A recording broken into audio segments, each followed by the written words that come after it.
जय श्री सीताराम, जय शिव शंभु, जय वीर बजरंग बली।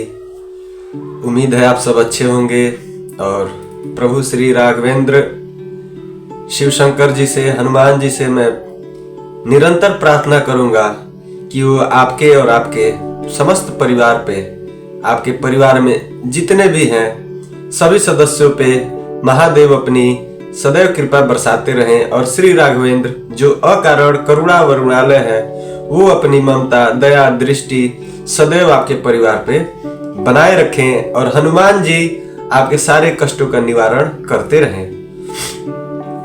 रामचरितमानस में आज जो हम श्रवण करने वाले हैं वो है माता सबरी जो नवधा भक्ति लेती हैं प्रभु श्री रामचंद्र जी से। वो नवधा भक्ति क्या है इसके बारे में हम लोग आज जानेंगे। भगवान को प्रसन्न करने के लिए, भगवान को प्राप्त करने के लिए, भगवान की कृपा पाने के लिए स्वयं श्री रामचंद्र जी ने नौ भक्ति के तरीके बताए हैं। उसी नौ भक्ति को आज हम लोग इस कथा के माध्यम से श्रवण करेंगे। आप लोग हमारे चैनल पे अगर नए हैं तो हमारे चैनल को सब्सक्राइब कर लीजिए और वीडियो के अंत में अगर ये कथा आपको अच्छी लगी, जो अच्छी लगेगी ही क्योंकि मैं अपने मन से नहीं बता रहा हूं, ये स्वयं रामचरितमानस में लिखा हुआ है, वही मैं आपको बताने जा रहा हूं।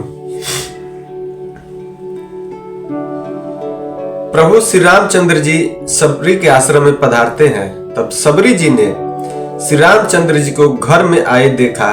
तब मुनि मतंग जी के वचनों को याद करके माता सबरी का मन प्रसन्न हो गया, क्योंकि जो मतंग मुनि थे वो माता सबरी के गुरु थे। माता सबरी मतंग मुनि के ही शिष्या थी और मतंग मुनि माता सबरी से कह के गए थे, अर्थात बोल के गए थे कि एक दिन प्रभु श्री रामचंद्र जी अपनी भार्या के खोज में अपने भाई लक्ष्मण जी सहित सबरी तुमसे मिलने आएंगे।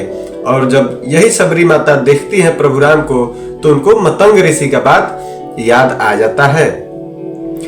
सरसिज लोचन बाहु विशाला, जटा मुकुट सिर उर्बन माला, श्याम गौर सुंदर दो भाई, सबरी परी नयन चरण लपटाई। कमल सदृश नेत्र और विशाल भुजा वाले, सिर पर जटाओं का मुकुट और हृदय पे वनमाला धारण किए हुए सुंदर सांवले जो हमारे श्री रामचंद्र जी हैं और गोरे जो लक्ष्मण जी हैं, दोनों भाइयों के चरणों में सबरी जी लिपट गई।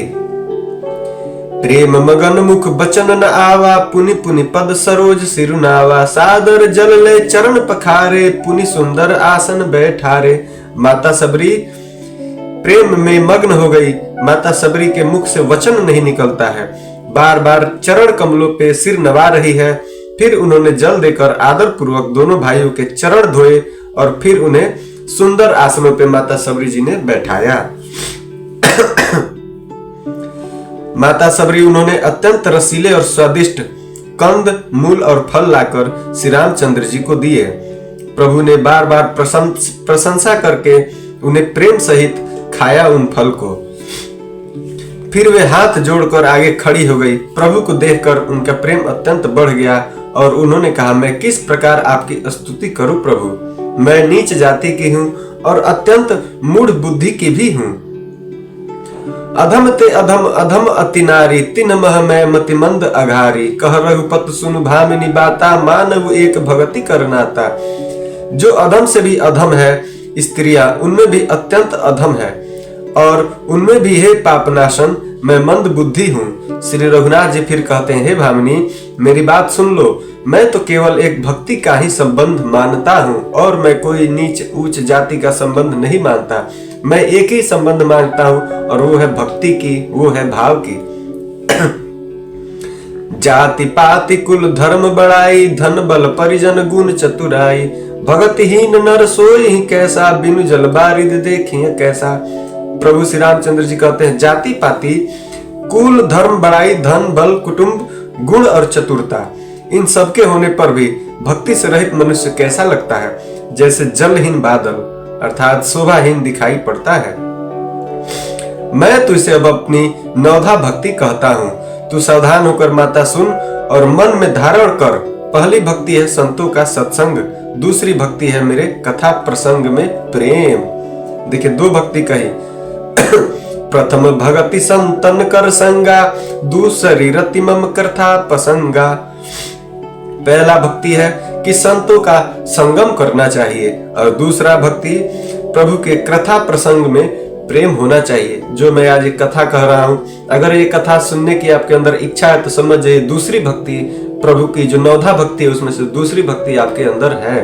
और पहला भक्ति है संतों के संगम। अगर आप संतों के समाज में रह रहे हैं, उठ रहे हैं, बैठ रहे हैं, उनकी कथा प्रसंग अगर आप सुन रहे हैं, तो ये दोनों भक्ति आपके अंदर है। गुरुपद पंकज सेवा, तीसरी भगति अमान, चौथी भक्ति मम गुण गना, करई कपट तजिगान। अब तीसरी भक्ति, हे राम, तीसरी भक्ति है अभिमान रहित होकर गुरु जी के चरण कमलों की सेवा।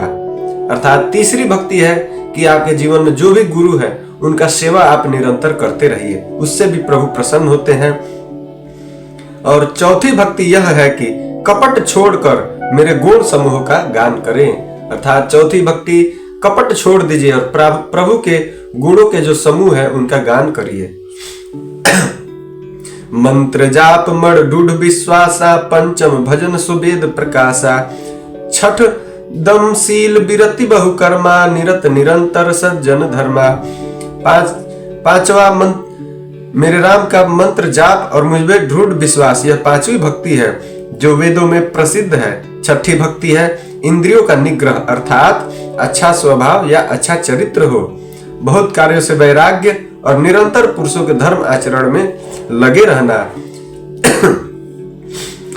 सातवां सम मोहि मैं जग देखा, मोते संत अधिक करि लेखा।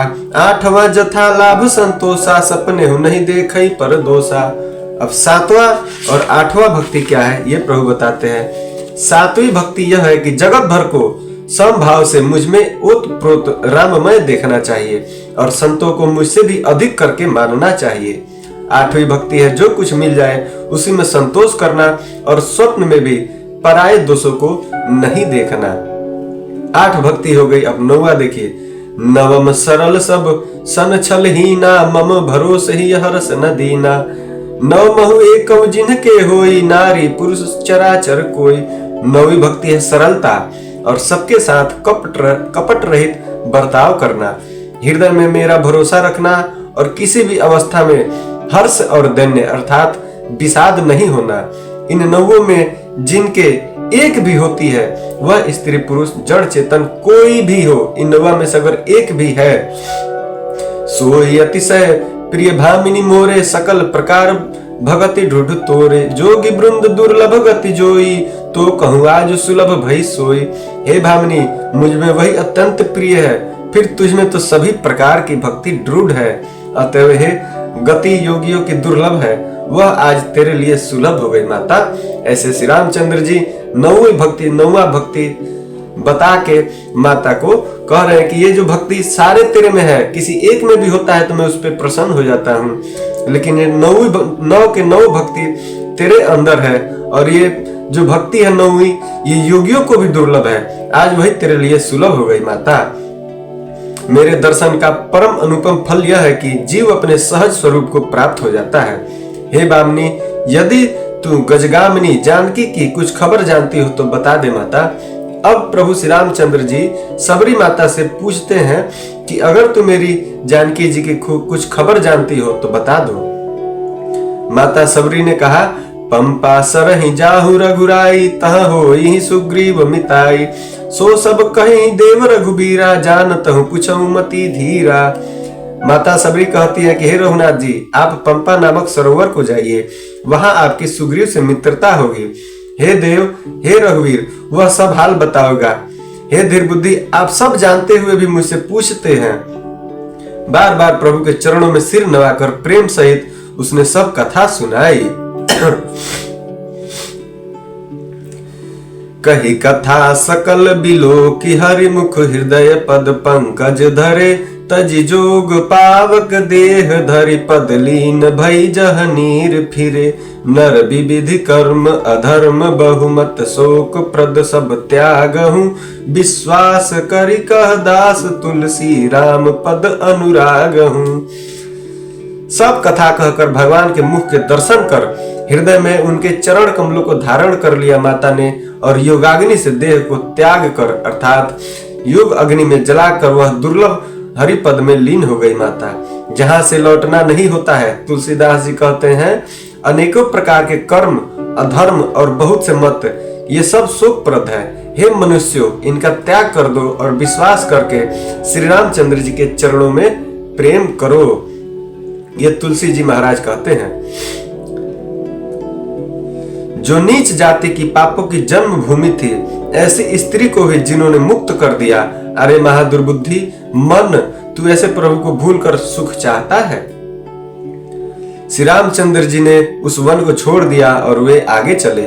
दोनों भाई अतुलनीय बलवान और मनुष्यों में सिंह के समान हैं। प्रभु विरह की तरह विषाद करते हुए अनेकों कथाएं कहते और संवाद कहते हुए, हे लक्ष्मण, जड़ा वन की शोभा तो देखो। प्रभु श्री रामचंद्र जी लक्ष्मण जी से कहते हैं कि हे लक्ष्मण, जड़ा वन की शोभा तो देखो, इसे देखकर किसका मन शुद्ध नहीं होगा। पक्षी और पशुओं के समूह सभी स्त्री सहित हैं, मानो वे मेरी निंदा कर रहे हैं। महाराज श्री रामचंद्र जी कहते हैं लक्ष्मण जी से कि हे लक्ष्मण, वन में देखो, जितने भी पशु पक्षी हैं सब अपने स्त्री के साथ रह रहे हैं, और ऐसा वो कर रहे हैं, ऐसा वो दिख रहे हैं जैसा मानो कि वो मेरी निंदा कर रहे हो कि हे राम, तुम माता सीता के बगैर क्या कर रहे हो, माता सीता कहाँ है। हमें देखकर जब डर के मारे हिरणों के झुंड भागने लगते हैं, तब हिरनिया उनसे कहती हैं, तुमको भय नहीं है, तुम तो साधारण हिरणों से पैदा हुए हो, अतः तुम आनंद करो। ये तो सोने का हिरण खोजने आए हैं। देखिए, हिरण भी मजाक उड़ा रही हैं कि तुम लोग क्यों भाग रहे हो, मत भागो, तुम लोग तो साधारण हिरण हो, ये लोग तो सोने के हिरण ढूंढने आए हैं। हाथी हथनियों को साथ लगा लेते हैं। वे मानो मुझे शिक्षा देते हैं कि स्त्री को कभी अकेले नहीं छोड़ना चाहिए। भली भांति चिंतन किए हुए शास्त्रों को भी बार बार देखते रहना चाहिए। अच्छी तरह सेवा किए हुए भी राजा को वश में नहीं समझना चाहिए। अर्थात किसी राजा को कितना भी सेवा कीजिए, पर यह मत समझिएगा कि वो आपका गुलाम हो जाएगा। राजा राजा ही रहेगा, और स्त्री को चाहे हृदय में ही क्यों न रखा जाए, परंतु युवती, स्त्री, शास्त्र और राजा किसी के वश में नहीं रहते हैं। हे तात, इस सुंदर वसंत को तो देखो, प्रिया के बिना मुझको यह भय उत्पन्न करने वाला लग रहा है। राम जी आगे कहते हैं, मुझे विरह से व्याकुल, बलहीन और बिल्कुल अकेला जानकर कामदेव ने वन और भौरों को और पक्षियों को साथ लेकर मुझ पर धावा बोल दिया है, ऐसा लग रहा है। परंतु जब उसका दूत यह देख गया कि मैं भाई के साथ हूँ, अकेला नहीं हूँ, तब उसकी बात सुनकर कामदेव ने मानो सेना को रोककर डेरा डाल दिया हो जंगल में। आगे प्रभु कहते हैं, विशाल वृक्षों में लताएं उलझी हुई ऐसी मालूम होती है कि मानो नाना प्रकार के तंबू तान दिए गए हों। केला और ताड़ सुंदर ध्वजा पताका के समान है। इन्हें देखकर वही नहीं मोहित होता जिसका मन धीर है। अनेकों वृक्ष नाना प्रकार के फूले हुए हैं, और ये ऐसे लगते हैं मानो अलग अलग बना, अर्थात अलग अलग वर्दी धारण किए हुए बहुत से तीरंदाज हो। कहीं कहीं सुंदर वृक्ष शोभा दे रहे हैं, और वो ऐसे लग रहे हैं मानो योद्धा लोग अलग अलग होकर छावनी डाले हों। कोयले कुंज कर रही है, वही मानो मतवाले हाथी जैसे चिंगाड़ रहे हों। ढेक और महोक पक्षी मानो ऊंट और खच्चर हैं। मोर, चकोर, तोते, कबूतर और हंस मानो सब सुंदर ताजी अर्थात अरबी घोड़े जैसे लग रहे हैं। तीतर और बटेर पैदल सिपाहियों के झुंड हैं। कामदेव की सेना का वर्णन नहीं हो सकता। पर्वतों की शाखाएं रथ और जल झरने नगाड़े हैं। पपीहे भाट हैं जो गूढ़ समूह विरदावली का वर्णन कर रहे हैं। पूरे वन का जो चीज भी प्रभु देख रहे हैं, वो ऐसे उनको लग रहा है कि ये कोई सेना ही है। भौरों की गुंजार भेरी और सहनाई है। शीतल, मंद और सुगंधित हवा मानो दूत का काम लेकर आई है। इस प्रकार चतुरंगिनी सेना साथ लिए कामदेव मानो सबको चुनौती देता हुआ विचर कर रहा है इस जंगल में। हे लक्ष्मण, कामदेव की सेना को देखकर जो धीर बने रहते हैं, जगत में उन्हीं की वीरों में प्रतिष्ठा होती है। इस कामदेव का एक स्त्री का भारी बल है, उससे जो बच जाए वही श्रेष्ठ योद्धा है। आगे प्रभु रामचंद्र जी लक्ष्मण जी से कहते हैं कि हे तात, काम, क्रोध और लोभ ये तीन अत्यंत प्रबल दुष्ट हैं। ये विज्ञान के धाम मुनियों के भी मन को पल भर में क्षुब्ध कर देते हैं। लोभ को इच्छा और दंभ का बल है, काम को केवल स्त्री का बल है और क्रोध को कठोर वचनों का बल है। श्रेष्ठ मुनि विचार कर ऐसा ही कहते हैं। अब यहाँ पे हमारे शिव जी क्या कहते हैं ये सुनिए। हे पार्वती, श्री रामचंद्र जी गुणतीत अर्थात तीनों गुणों से परे हैं, चराचर जगत के स्वामी और सबके अंतर की जानने वाले हैं। उपयुक्त बातें कहकर उन्होंने कामी लोगों की दीनता, बेबसी दिखलाई और धीर विवेक की पुरुषों के मन में वैराग्य को प्रभु ने रूढ़ कर दिया। क्रोध, काम, लोभ और मद, माया ये सभी श्री रामचंद्र जी की दया से ही छूट जाते हैं। वह नटराज भगवान जिस पर प्रसन्न होता है वह मनुष्य इंद्रजाल माया में नहीं भूलता है। हे उमा, मैं तुम्हें अपना अनुभव कहता हूँ। क्या कहते हैं? उमा कहूँ मैं अनुभव अपना, सत हरि भजन जगत सब सपना। पुनि प्रभु गए सरोवर तीरा, पंपा नाम सुभग गंभीरा। कहते हैं शिव जी की हे उमा, मैं तुम्हें अपना अनुभव कहता हूँ कि हरि का भजन ही सत्य है। यह सारा जगत तो स्वप्न की भांति झूठा है।